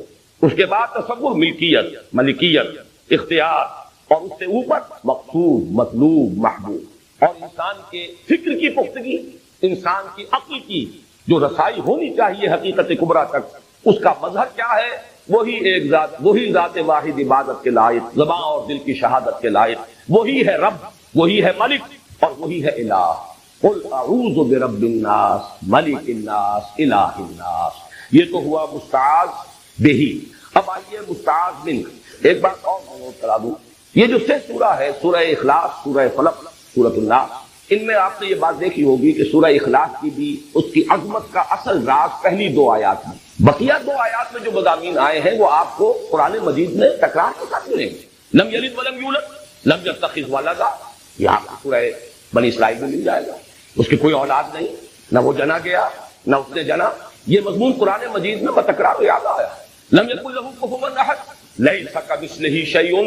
اس کی سی مثال کسی کوئی اور شے ہے ہی نہیں، وہی بات ہے۔ باقی یہ کہ بار بار جو آتا ہے قرآن مجید میں جہاں پہ کہ ہم توحید کی صفات کو اخذ کرتے ہیں وہ وہی مضمون ہے، لم یکن لہ کفوا احد۔ البتہ ابتدائی 2 آیات جو ہیں قل هو اللہ احد، اس لیے کہ یہ لفظ ایک صفت کے طور پر قرآن مجید میں ویسے بھی عربی زبان میں اس کا استعمال ہے ہی نہیں۔ عام طور پر اس کا استعمال ہوتا ہے نفی میں، کوئی نہیں، گھر میں کوئی نہیں، کوئی بھی نہیں۔ لا یشرک فی حکمہ احد، اللہ اپنے حکم میں اپنے اختیار میں کسی کو شریک نہیں کرتا، صرف نفی کے لیے۔ مثبت طور پر ایک صفت کے طور پر یہ عربی زبان میں مستعمل نہیں ہے سوائے اللہ کی ذات کے۔ خود قرآن حکیم میں بھی صرف اسی مقام پر آیا ہے، قل هو اللہ احد، اور اللہ الصمد، یہ تو میں پہلے عرض کر چکا ہوں کہ یہ الصمد کا لفظ تو قرآن مجید میں آیا ہی صرف ایک بار۔ ان دونوں میں اصل عظمت کا راز پنہاں ہے سورہ اخلاص کا، اور وہ میں تفصیل سے سورہ اخلاص کے بارے میں عرض کر چکا ہوں۔ اس طرح سورہ فلق میں پہلی 2 آیتیں ہی ہیں اصل میں اس کی عظمت والی، باقی یہ کہ بقیہ تینوں آیتیں من شر ما خلق کی شرح ہے، اس لیے کہ اور جو بھی کچھ ہے، کوئی حسد کرنے والا ہے، کوئی رات کی تاریکی کے اندر نقصان پہنچانے والا ہے، کوئی کسی اور اعتبار سے نقصان پہنچانے والا ہے، من شر ما خلق بات پوری ہو چکی، بقیہ تینوں آیات کے اندر اس کی شرح ہے۔ من شر النفاثات ومن شر غاسق ومن شر حاسد، اصل میں تو قل اعوذ برب الفلق، اور اس لفظ فلق کے حوالے سے پچھلی مرتبہ میں عرض کر چکا ہوں کہ آج تک سائنس جہاں پہنچی ہے، دی بگ بینگ، یہ فلق کے لفظ کے اندر وہ پورا تصور موجود ہے، ایک دھماکہ ہوا۔ اب تک تو یہ تصور رہا، نیوٹونین جو فزکس تھی اس کا تو تصور یہ تھا کہ یہ کائنات شاید ہمیشہ سے چلی آ رہی ہے اور ہمیشہ چلتی جائے گی، لیکن یہ کہ آج تقریباً اجماع ہے، موسٹ ریسنٹ جو اس وقت موقف ہے وہ تو یہ ہے کہ نہیں، ایک وقت میں شروع ہوئی ہے، ایک دھماکے کی صورت میں شروع ہوئی۔ وہ دھماکہ کا جو لفظ ہے، دی بگ بینگ، واقعہ یہ ہے کہ فلق کا مطلب یہ پھٹنا، کسی شے کا پھٹنا، ایکسپلوژن۔ اس ایکسپلوژن کے نتیجے میں وہ شے وجود میں آئی جس کا ماس 0 تھا، لیکن جس میں انرجی انفائنائٹ تھی، بے پناہ انرجی کا پیک کہ یہ انرجی پیک، لیکن ماس 0۔ پھر اسی کی ایکسپینشن شروع ہوئی ہے، کول ڈاؤن کرنا شروع کیا ہے، اور وہ سارے نظریات ہیں آج کے جو اگرچہ کہا تو جائے گا کہ ابھی یہ نظریہ ہے، بگ بینگ تھیوری، لیکن اس وقت تک دنیا طبیعیات کے اندر اسے تقریباً ایک ایکسیپٹڈ فیکٹ کی حیثیت حاصل ہو چکی، اس لیے کہ اس کے جو تقاضے تھے ان کو مختلف طریقوں سے ویریفائی کیا جا چکا۔ اس حوالے سے قل اعوذ برب الفلق من شر ما خلق، ان میں جو قرب ہے فلق کو بگ بینگ اور اسی کا ظہور ہے، یہ کل کائنات، کل یونیورس، یہ ایکسپینڈنگ یونیورس ابھی یہ پھیل رہی ہے، اور اسی میں اگلا مرحلہ یہ بھی آ گیا ہے کہ جیسے یہ پھیل رہی ہے ایک وقت آئے گا کہ پھر یہ سکڑنی شروع ہو جائے گی۔ اور بلیک ہولز کا جو کانسیپٹ ہے، نہ معلوم کتنی گلیکسیز اس طریقے سے ختم ہو چکی کہ وہ پہلے پھیلتی رہی، پھر سکڑنا شروع کیا، اور پھر ایک زیرو ہو کر بلیک ہول کی شکل اختیار کر دیا۔ بڑے بڑے سٹار جو ہمارے سورج سے لاکھوں گنا بڑے حجم میں، اور وہ زیرو ہو کر پھر وہ بلیک ہول کی شکل اختیار کر چکے۔ اسی طریقے سے یہ بات آج سمجھ میں آ رہی ہے کہ جیسے بگ بینگ سے یہ شروع ہوئی تھی، 0 ماس لیکن انرجی بے پناہ، اسی طریقے سے یہ بساط لپیٹی بھی جا سکتی ہے۔ اور قرآن مجید کے الفاظ اس قدر خوبصورت ہیں، یوم نطوی السماء کطی السجل للکتب، جس دن کے ہم اس آسمانوں کو اس طریقے سے لپیٹ لیں گے جیسے کہ تم کتابوں کے جو سکرولز ہوتے تھے کسی زمانے میں انہیں لپیٹ لیا جاتا تھا۔ چنانچہ یہی تصور ہے کہ یہ جو ایکسپینشن ہو رہی ہے ایک اسپائرل کی فارم میں ہے، جیسے کہ بڑھتا جا رہا ہے دائرہ، پھر جب واپسی ہوگی یہی اسپائرل جو ہے موومنٹ ریورس ڈائریکشن میں ہوگی، اور جہاں ایک 0 سے شروع ہوئی تھی بات اسی 0 تک ہی پہنچے۔ یوم نطوی السماء کطی السجل للکتب۔ بہرحال سورہ فلق کی بھی ابتدائی 2 آیات اہم ترین ہیں۔ پھر ما خلق کی شرح ہے، من شر غاسق اذا وقب ومن شر النفاثات فی العقد ومن شر حاسد اذا حسد۔ اسی طرح نوٹ کر لیجئے سورۃ الناس کے اندر بھی جو اصل حکمت پنہا ہے وہ انہی 3 آیات میں، قل اعوذ برب الناس ملک الناس الہ الناس۔ خوبصورتی دیکھیے، ان دونوں صورتوں میں لفظ اللہ نہیں آیا، لفظ اللہ سورہ اخلاص میں آ چکا، قل هو اللہ احد، اور سورہ اخلاص کے ساتھ یہ دونوں صورتیں معوذتین جو ہیں یہ جڑی ہوئی، یہاں لفظ اللہ نہیں ہے، یہاں اللہ تعالیٰ کی 3 نسبتیں، اور اس میں انسان کا ذہنی اور فکری ارتقاء، اس کی نفسیاتی پختگی، اور پھر عقل کی ایک ہی چھلانگ، ایک ہی زخم میں یہ مرحلہ طے ہو جائے۔ سلسلہ اسباب مسبب کے ہاتھ میں ہے تو رب صرف اللہ، یہ ملکیت، یہ مالکیت، یہ بادشاہت سب خراب ہے، دھوکہ ہے۔ ملک حقیقی صرف اللہ، اور سارے آدرش، سارے نسب العین، سارے مطلوب، سارے مقصود، سارے محبوب فانی ہیں، پست ہیں۔ ان میں سے کسی میں نگاہ الجھ گئی تو پھر ضعف الطالب والمطلوب کی شکل بن جائے گی۔ ایک دقن لگاؤ، یکداں بکمن داور، اپنی کمند فکر کو پھینکو کہ وہ اللہ تعالیٰ کی ذات کے ساتھ جا کر وہ منسلک ہو جائے۔ اب وہ اس اپنی کمند کے ذریعے سے پہنچو، ذرا اللہ تعالیٰ کی ذات تک پہنچو۔ منزل ماں کبریا، کوئی درمیانی شے نہیں۔ یہ تمام حقیر مقاصد، دولت، شہرت، وجاہت، دنیاوی اختیار، بادشاہت، جیسے کہ کوئی ڈرامہ ہو رہا ہو، جیسے کوئی کھیل ہو، چند دن ایک مداری کھیل دکھاتا ہے، اس کے بعد چلتا بنتا ہے، پھر کوئی اور مداری آ جاتا ہے۔ سراب ہیں، دھوکے، یہ سب کے سب یہ ٹرانزٹری چیزیں ہیں، یہ سب فنا کی گھاٹ اتر جانے والی ہیں۔ ایک ہستی ہے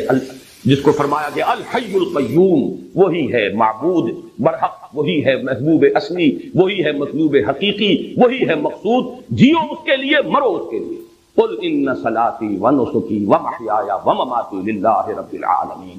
اب آئیے مستعاذ منہ کو، جیسا کہ میں عرض کر چکا ہوں سورۃ الفلق کے مقابلے میں یہاں یہ کنٹراسٹ ہے۔ وہاں مستعاذ بہی صرف ایک آیت، قل اعوذ برب الفلق۔ مستعاذ منہ ہو چار شر لفظ تکرار کے ساتھ آیا، من شر ما خلق ومن شر غاسق اذا وقب ومن شر النفاثات في العقد ومن شر حاسد اذا حسد۔ یہاں پر اب شر کا لفظ صرف ایک مرتبہ آ رہا ہے، قل اعوذ برب الناس ملک الناس الہ الناس۔ تین آیات مستعاذ بہی پر مشتمل ہے، اور شر جس سے کہ پناہ طلب کی جا رہی ہے من شر الوسواس الخناس۔ اب اس پر تھوڑا سا غور کر لینا چاہیے، وسواس کسے کہتے ہیں؟ اتنی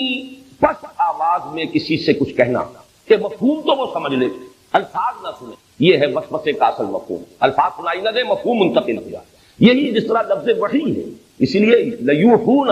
یہ شیاطین جن و انس کے لیے بھی یہ لفظ آیا ہے، یوحی بعضهم الی بعض زخرف القول غرورا۔ یہ شیاطین جن و انس جو ہے ایک دوسرے کو وحی کرتے رہتے ہیں۔ تو لفظ وحی اور وسوسے میں بہت قرب۔ وحی بھی ہے الاعلام بالسر والخفا، بڑے خفیہ انداز میں خاموشی سے کوئی بات کسی کے دل میں منتقل کر دینا، دل میں اتار دینا، کوئی بات بتا دینا، سمجھا دینا۔ یہ وحی اسی لیے آنکھ سے اشارہ کیا جائے تو اس کے لیے بھی لفظ وحی ہے، عربی ادب کے اندر استعمال ہوا۔ اسی طریقے سے وسوسہ، کسی کے اندر کوئی خیال، کوئی جذبہ منتقل کر دینا بغیر اس کے کہ کوئی بات سننے میں آئے، کوئی کلام جو ہے وہ سماعت کے مرحلے سے گزرے، اس کے بغیر کوئی چیز، کوئی خیال، کوئی جذبہ کسی کے اندر پیدا ہو جائے، ابھر جائے، مشتعل ہو جائے، یہ وسوسہ۔ لفظ وسواس کے بارے میں علامہ زمخشری نے جو بحث کی ہے اسی کو تقریباً تمام مفسرین نے قبول کیا ہے کہ وسوسہ اسم ہے اور وسواس بھی اسم ہے۔ اس سے جو مصدر بنے گا وہ وسواس ہے، واو کے زیر کے ساتھ۔ جیسے کہ زلزال یہ مصدر ہے، زلزلہ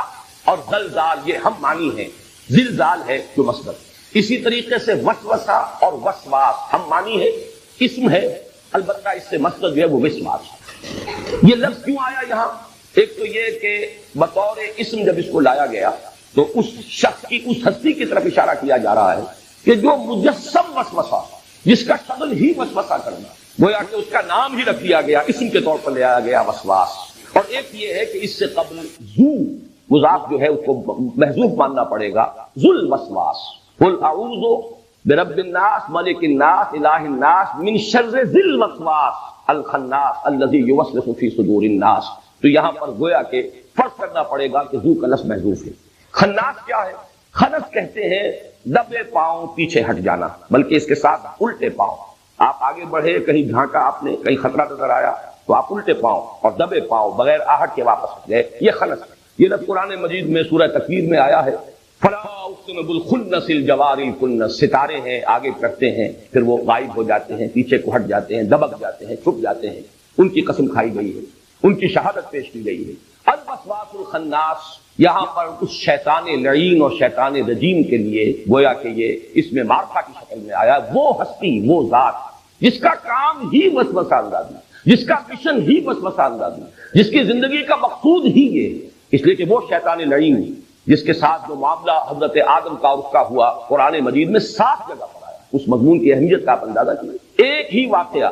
آدم و ابلیس کے مابین جو بھی ماجرا ہوا 7 سورتوں میں قرآن مجید کے اندر موجود ہے۔ سورہ بقرہ میں ہے، سورہ اعراف میں ہے، سورہ ہجر میں ہے، بنی اسرائیل میں ہے، سورہ کہف میں ہے، سورہ طٰہٰ میں ہے، سورہ صاد میں ہے، 7 وہ یہی تھا وہ تکبر کی وجہ سے اس نے اللہ تعالیٰ کے حکم کو ماننے سے انکار کیا. تکبر انا خیر منہ خلقتنی من نار وخلقتہ من طین، میں اس سے بہتر ہوں آدم سے، میں اس کے سامنے سجدہ نہیں کر سکتا، میں نہیں جھکوں گا، اس لیے کہ تو نے مجھے پیدا کیا ہے آگ سے اور اس کو پیدا کیا ہے گارے سے. انا خیر منہ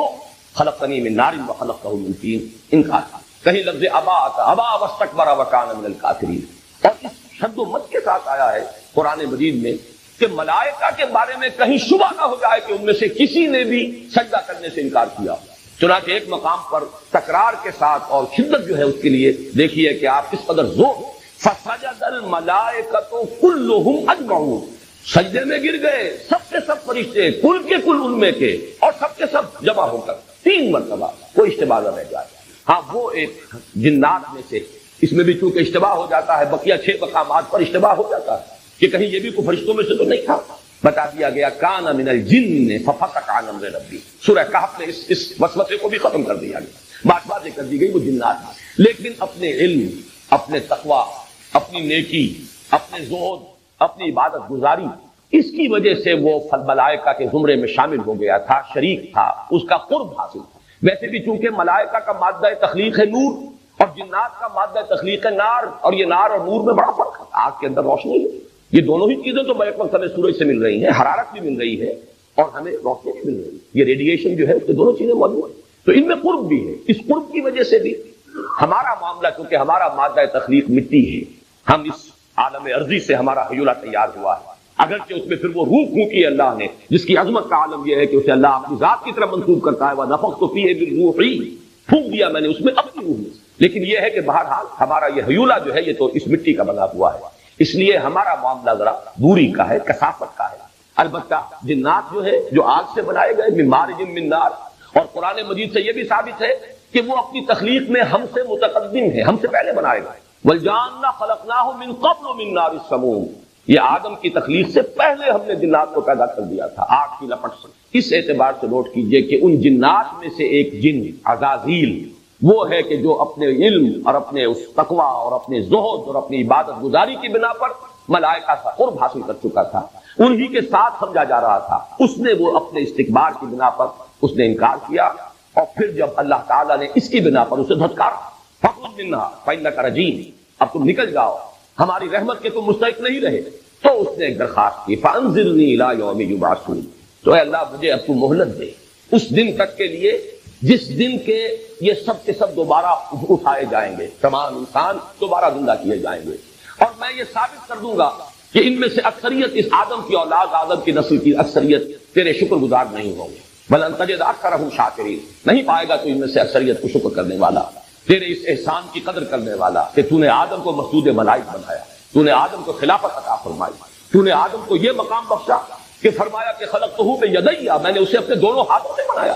وہ مخلوق کے جس میں دونوں عالم جمع ہو گئے، عالم امر اور عالم خلق، وہ صرف ایک ہے اور وہ انسان ہے. اس لیے کہ فرشتے صرف عالم امر کی شے ہے، جنات صرف عالم خلق کی شے ہے، بقیہ یہ کل کائنات جو ہے صرف عالم خلق سے تعلق رکھتی ہے. صرف ایک ہستی ہے مخلوقات میں سے جس میں یہ دونوں عالم جمع ہوئے، اس لیے کہ ہمارا یہ حیولہ عالم خلق سے تعلق رکھتا ہے خاص سے، لیکن ہماری روح وہ کہیں اور کی شے ہے. انا للہ و انا الیہ راجعون، کہیں اور سے آئی ہے، اس عالم سفلی سے اس کا کوئی تعلق نہیں ہے، اس کا تعلق اس عالم علوی سے. یہ اس اعتبار سے یہ مجموعہ ہے عالم امر اور عالم خلق کا. اس اعتبار سے نوٹ کیجئے اس کے اندر جو دشمنی پیدا ہوئی اس نے مہلت. اب اتنے مقامات پر قرآن مجید میں یہ ساری تفصیل موجود ہے، میں نے اس کا ایک خاص سبب سے یہاں ذکر کیا ہے، وہ بعد میں اس کی وجہ جو ہے ظاہر ہو جائے گی. الوسواس الخناس، اس کے بارے میں کوئی اشتباہ نہیں ہونا چاہیے کہ اس سے اصل مراد وہی جس نے کہ مہلت مانگی، اس لیے کہ اللہ نے کہا فَذَا فَإِنَّكَ مِنَ الْمُنذَرِينَ، جاؤ تمہیں دے دی گئی اجازت، دے دی گئی مہلت، دے دی گئی.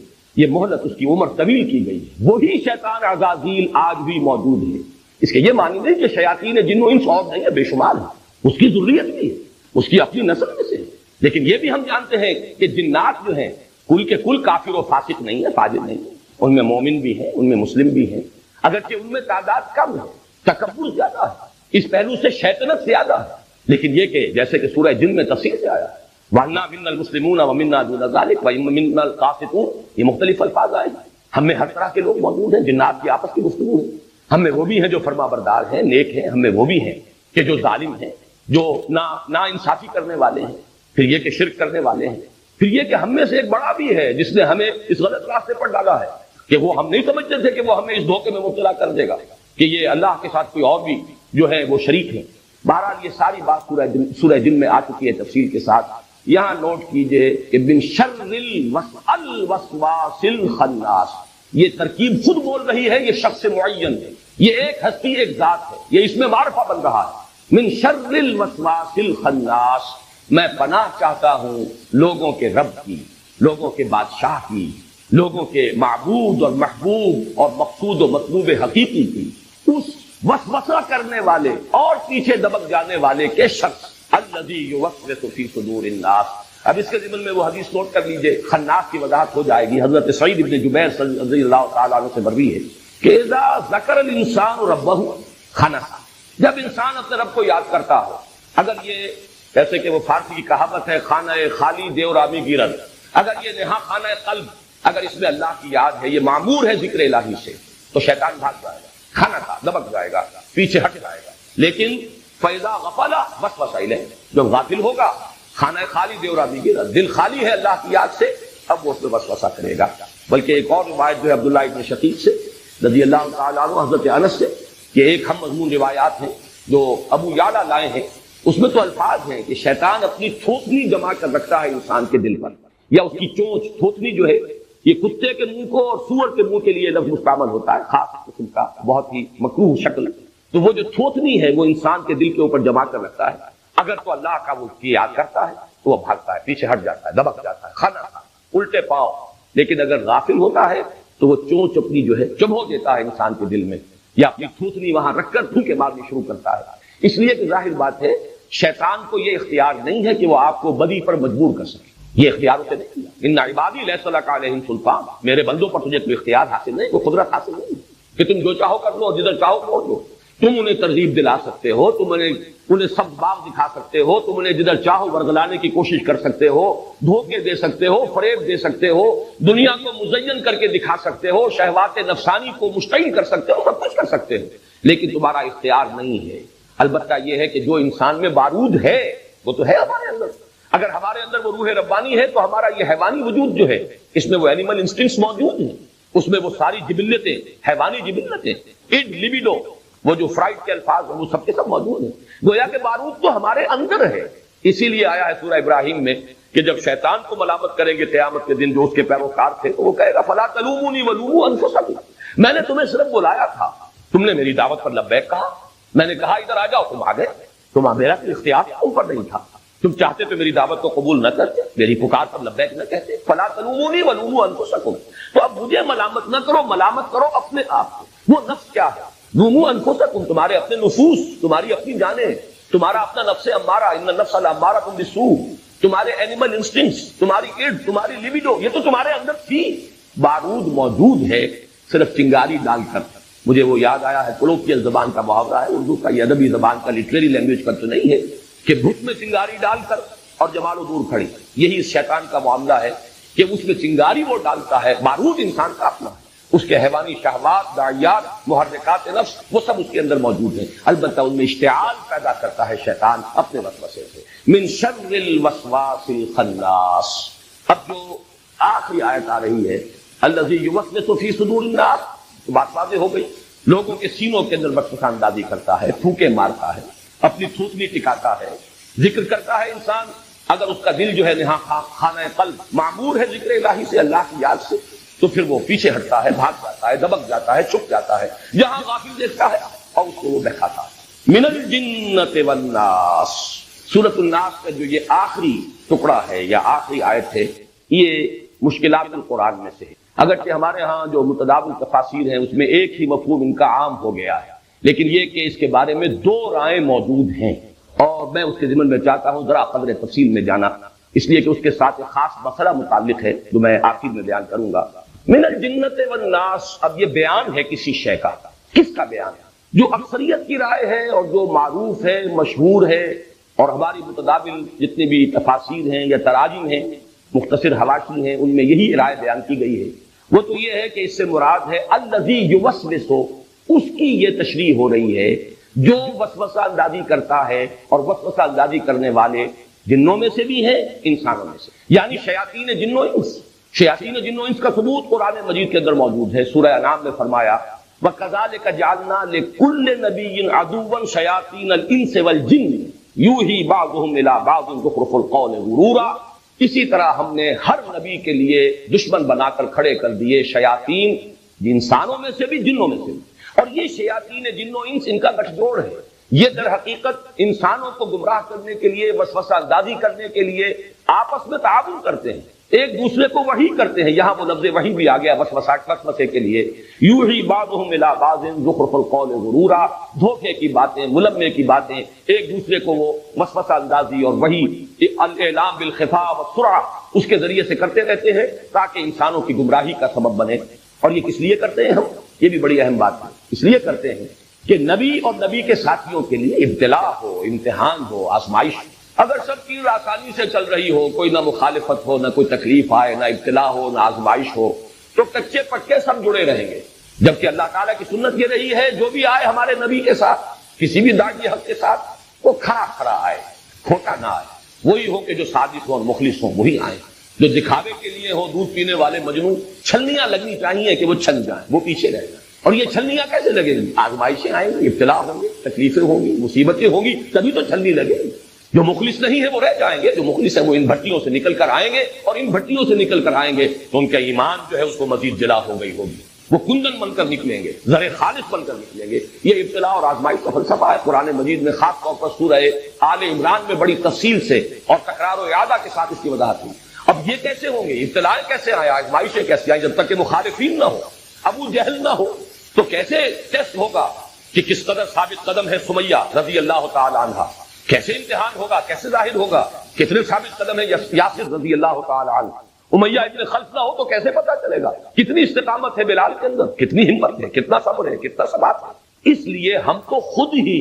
ہر نبی کے لیے اٹھاتے رہے ہیں دشمن بنا کر شیاطین جن و انس کو، جن کا گٹھ جوڑ ہوتا ہے، جو مخالفت کرتے ہیں، تاکہ اس مخالفت سے جو آزمائشوں کا، ابتلاءات کا سلسلہ ہو وہ چھلنی بن جائے اور اس میں دودھ کا دودھ، پانی کا پانی جدا ہو جائے، حتی یمیز الخبیث من الطیب، جو پاک ہے وہ علیحدہ ہو جائے اور جو ناپاک ہے وہ علیحدہ ہو جائے، جو مخلصین ہیں وہ علیحدہ ہو جائیں اور جو منافقین ہیں یا جھوٹ موٹ کے ضعفاء ایسے ہی کسی جذباتی سے کسی تحریک کے تحت آگے آ گئے تھے، ان میں استقامت نہیں تھی، ان میں کوئی فیصلہ نہیں تھا، کوئی عزیمت نہیں تھی، وہ علیحدہ۔ یہ لفظ شیاطین جن و انس قرآن مجید میں آیا ہے، اس میں کوئی شک نہیں کہ جنات میں بھی وہ قوتیں موجود ہیں بدی کی طرف لانے والی، اور انسانوں میں۔ لیکن ایک رائے تو جیسا کہ میں نے عرض کیا کہ اس پہ کوئی اعتراض نہیں ہو سکتا، بات بالکل واضح ہے۔ قرآن مجید میں چونکہ اس کی نظیر موجود ہے شیاطین جن و انس، لہذا یہ سمجھنا کہ من الجنت والناس آخری آیت جو ہے یہ در حقیقت تشریح کر رہی ہے الذی یوسوس، اس کا جو فاعل ہے وسوسہ کرنے والا، کون؟ جنات میں سے بھی، انسانوں میں سے۔ یہ تفسیر تو وہ ہے جو متداول ہے، معروف ہے، عام ہے، مقبول ہے، لیکن یہ کہ میرے ذہن میں اس پر کوئی اشکال تھا اور اس کی وجہ سے پھر مجھے تحقیق کرنی پڑی، تو میں اپنی اس تحقیق کا جو حاصل ہے آپ کے سامنے رکھ رہا ہوں، اور وہ دوسری رائے جو ہے چونکہ میرا ذاتی رجحان اس کی طرف ہے، اسی لیے میں اس کو وضاحت کے ساتھ آپ کے سامنے رکھوں گا۔ دوسری رائے یہ ہے کہ الناس ہی کی شرح ہو رہی ہے، یہ الذی یوسوس فی صدور الناس، وہ جو وسوسہ اندازی کرتا ہے لوگوں کے سینوں میں، اور یہ لوگ کون ہیں؟ یہ لوگ جنات میں سے بھی ہیں، انسانوں میں سے بھی ہیں، من الجنت والناس، یہ چونکہ قرب بھی ہے، الناس کی شرح ہی مزید ہو رہی ہے من الجنت والناس سے۔ اس پر ایک اعتراض وارد ہوتا ہے کہ لفظ مشترک ہے، فی صدور الناس وہی لفظ جو ہے، اب اسی کی تقسیم اگر دو حصوں میں ہو جائے کہ یہ ناس کے لفظ کے اندر ناس بھی موجود ہے انسان، اور یہ کہ جنات بھی موجود ہیں، تو بظاہر اس پر اعتراض جو ہے قوی ہے، لیکن یہ کہ یہ قول کس نے اختیار کیا ہے؟ امام فرا کا قول ہے، یہ کسی معمولی شخص کا نہیں، لغت کے امام جو بھی، لغت کے نحو کے امام ہیں، اور اس کے جوابات دیے گئے ہیں۔ پھر امام راضی نے بھی یہ جوابات نقل کیے ہیں، صاحب روح المعانی نے بھی جوابات نقل کیے ہیں، یعنی اتنا تو اس معاملے کو سب نے قابل اعتناء سمجھا ہے، قابل توجہ سمجھا ہے کہ ان تمام مفسرین نے اس کا تذکرہ کیا۔ بدقسمتی سے ہمارے ہاں جو لوگ صرف اردو تفاسیر پڑھنے کے عادی ہو گئے ہیں، اب ظاہر بات ہے کہ ان کے سامنے وہی چیزیں آتی ہیں کہ جو ہمارے اس دور کے جو مفسرین ہیں، جو انہوں نے ترجیح جو جس شے کو دی قبول کر لیا وہ عام ہو گئی۔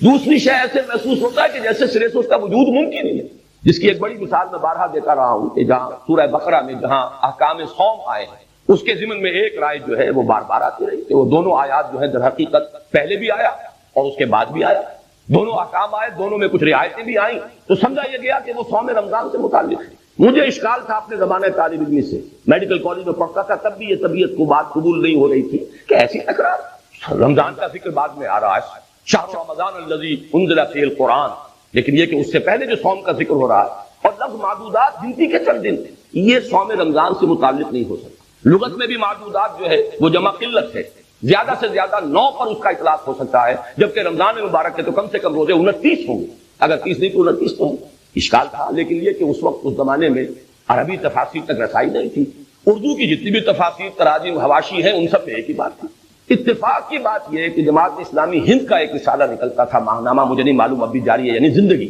اس میں سید عروج قادری صاحب کا ایک مضمون شائع ہوا، اس مضمون میں تنقید تھی مولانا انور شاہ کاشمیری رحمۃ اللہ علیہ پر، کہ بڑی ہلکی بات کہہ دی ہے مولانا انور شاہ کاشمیری رحمۃ اللہ علیہ نے، اور انہوں نے یہ کہہ دیا کہ یہ جو پہلا حکم ہے کتب علیکم الصیام کما کتب علی الذین من قبلکم لعلکم تتقون ایاما معدودات، یہ صوم رمضان سے متعلق نہیں ہے، بلکہ رمضان کے روزوں کی فرضیت سے قبل حضور نے حکم دیا تھا ہر مہینے میں 3 روزے رکھنے کا، یہ آج اس سے متعلق۔ تو میرے لیے تو یوں سمجھیے کہ متفق گردید رائے ابو علی بارائے من، مجھے جب یہ معلوم ہوا کہ یہ مولانا انور شاہ کاشمیری رحمۃ اللہ علیہ کی رائے ہے، اور میرے لیے تو کسی طرح کی شک و شبہ کی اشتباہ کی گنجائش ہے، مجھے تو اطمینان حاصل ہو گیا کہ جو مجھے اشکال ہو رہا تھا وہ صحیح ہے۔ بعد میں جب میں نے دیکھا تو معلوم ہوا کہ سلف میں تو یہ قول کثرت سے موجود ہے، لیکن ہوتے ہوتے بس جیسا کہ میں نے عرض کیا نا کہ اردو تفاسیر کے اندر تو اکثر و بیشتر حضرات نے جو بھی کچھ چند چیزیں متاخرین کی ہیں وہ سامنے رکھی ہیں، اور اسی سے پھر یہ کہ کچھ اخذ کیا ہے، کچھ اس میں اپنے فکر سے باہر اضافہ بھی کیا ہر ایک نے، لیکن یہ کہ اکثر و بیشتر وہیں سے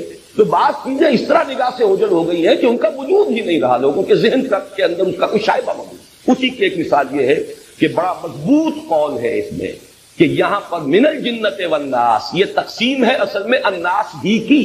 اس کی دلیل رجال کا لفظ مشترک ہے جنوں پر اور انسانوں پر، یہ قرآن مجید میں بھی ہے، نفری قرآن میں بھی ہے، نفر من الجن اور رجال من الجن،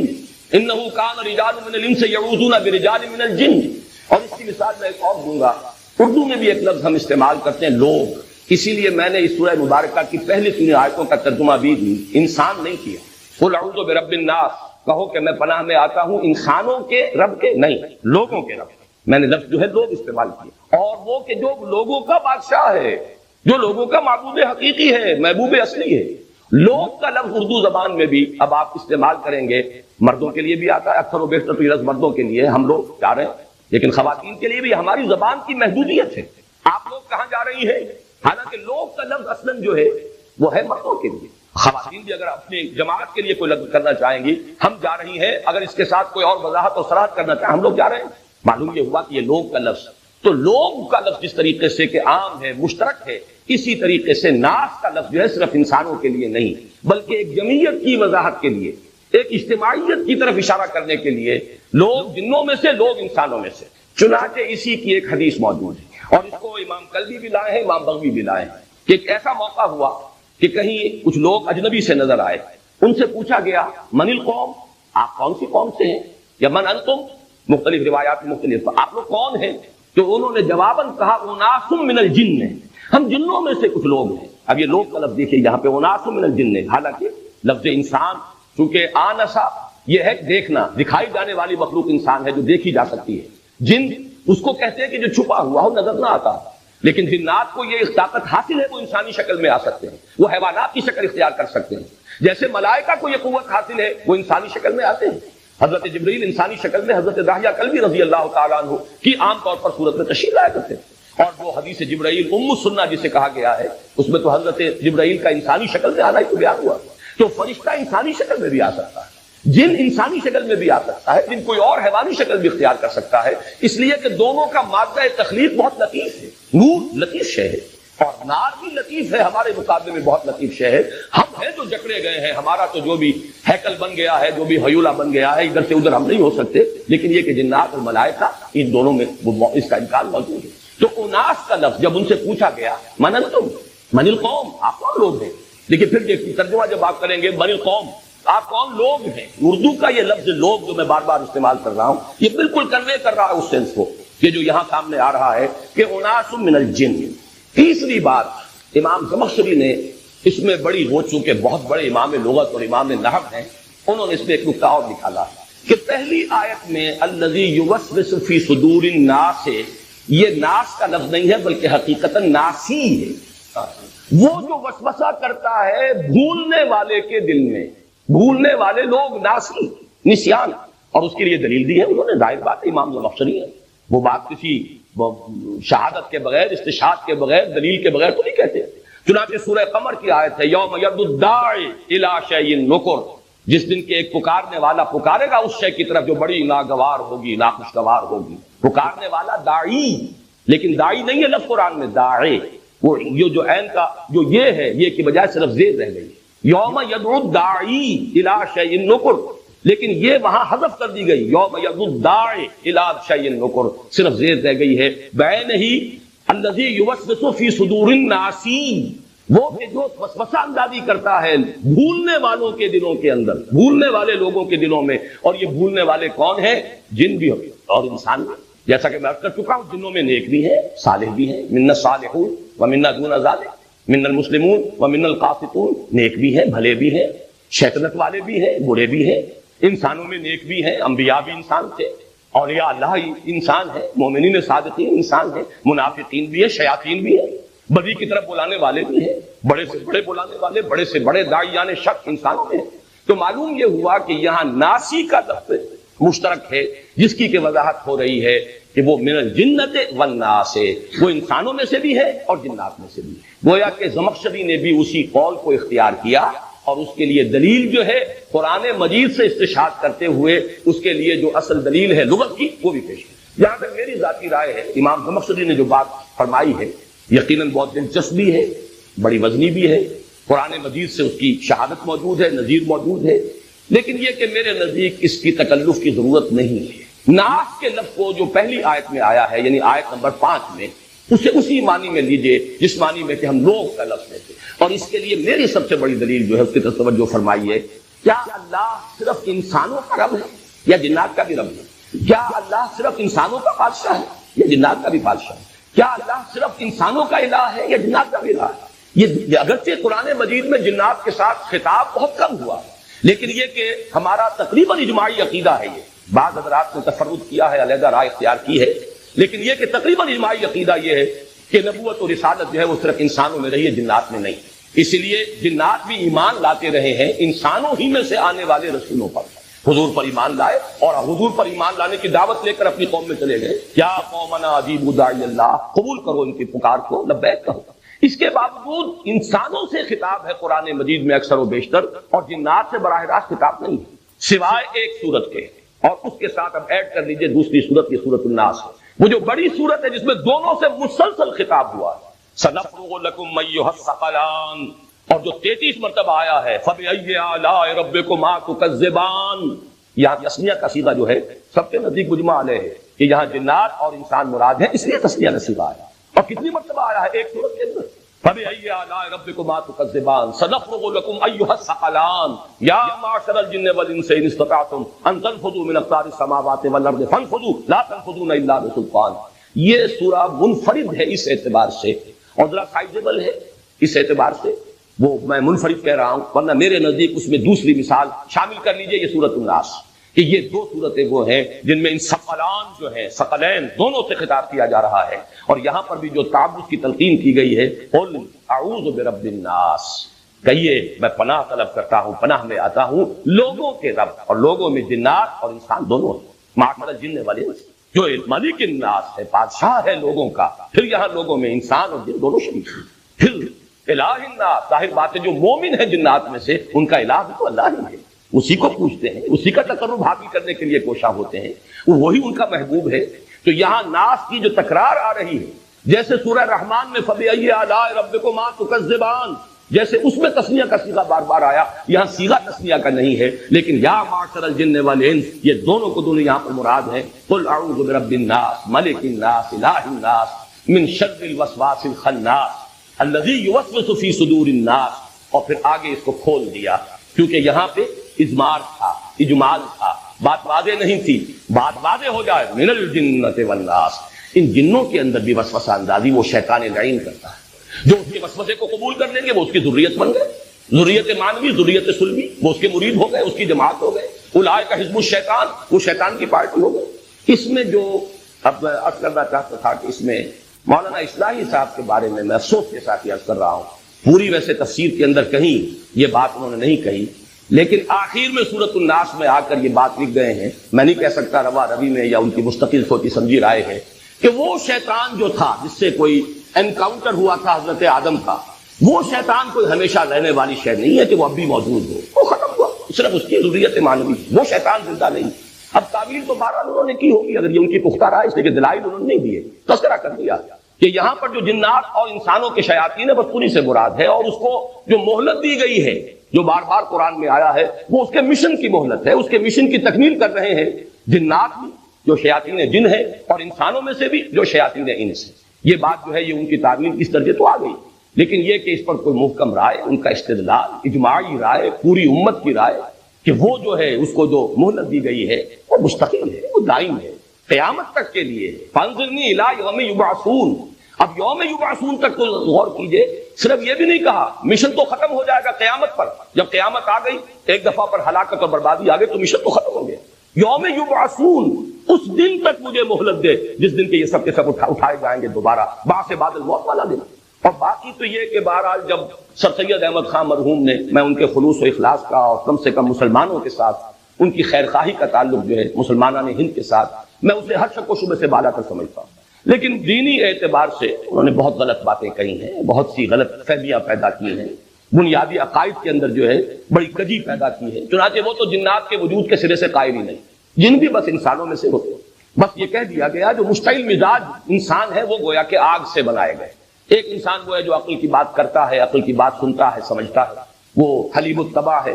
معقول آدمی ہے، عاقل آدمی ہے۔ ایک مشتعل مزاج، اکھڑ جھگڑالو لڑنے والا، بس وہ مشتعل مزاج، اور اس کو استعارتاً کہہ دیا گیا ہے، جیسے کہہ دیا جائے کہ کوئی شخص غصے میں آگ ببولا ہو گیا تو وہ آگ تو نہیں ہو جاتا، یہ تو محاورہ ہے۔ اسی طریقے سے وہ آگ سے بنائے گئے، بس یہ تعبیر ان کی ہے، ورنہ جنات کا کوئی وجود نہیں۔ وہ تو خیر فرشتوں کے وجود کے بھی قائل نہیں، وہی مانا کہ ان کا کوئی مشخص وجود ہے، کوئی پرسونیفائڈ ایگزسٹنس کے سر سید احمد خان قائل نہیں، فورسز آف دی نیچر کو کہتے ہیں بس یہ فرشتے، لیکن ان کا معاملہ تو بہت دور کا ہے۔ لیکن یہ کہ یہ آراء جو آئی ہیں، میں نے تو بارہا کہا ہے، چھلنی وہی ہے جس میں سے چھل چھل کر یہ چیزیں آئی ہیں۔ اعتزال جدید جو تھا، سائنٹیفک ریشنلزم کا جو دور ہے، اور وہ سائنٹیفک ریشنلزم کے جو نیوٹونین سائنس کے اوپر بیسڈ ہے، جس کا دور ختم ہو چکا سائنس کے اپنے میدان میں، اب آئنسٹائن ایرا ہے جو تصوف بن چکا ہے، اب تو انرجی اور میٹر کی سنویت ختم ہو چکی ہے، انرجی اور میٹر ایک ہی شے ہے، یہ دو علیحدہ کموڈیٹیز نہیں ہیں، ان کا کوئی علیحدہ تشخص موجود نہیں ہے، جدا ایک ہی شے ہے۔ لیکن یہ کہ وہ نیوٹونین ایرا جب تک تھا، اور سر سید کا تو آپ کو معلوم ہے کہ انتقال ہو گیا ہے 1897 میں، جبکہ سب سے پہلا پیپر جو پیش کیا ہے آئنسٹائن نے وہ 1905 کا ہے، اسپیشل ریلیٹیوٹی، اور اس کے بعد وہ 1915 میں جا کر کہیں جنرل ریلیٹیوٹی کا اس کو نظریہ جو ہے پورے طور سے سامنے آیا۔ اس اعتبار سے سر سید مرحوم، میں نے پہلے بھی عرض کیا ہے بارہا، مجھے ان سے ہمدردی ہے کہ وہ اس دور میں تھے، ایک تو انگریز نیا نیا آیا تھا، فاتح تھا، مفلوج قوم کے اندر مرعوبیت ہوتی ہے فطری طور پر،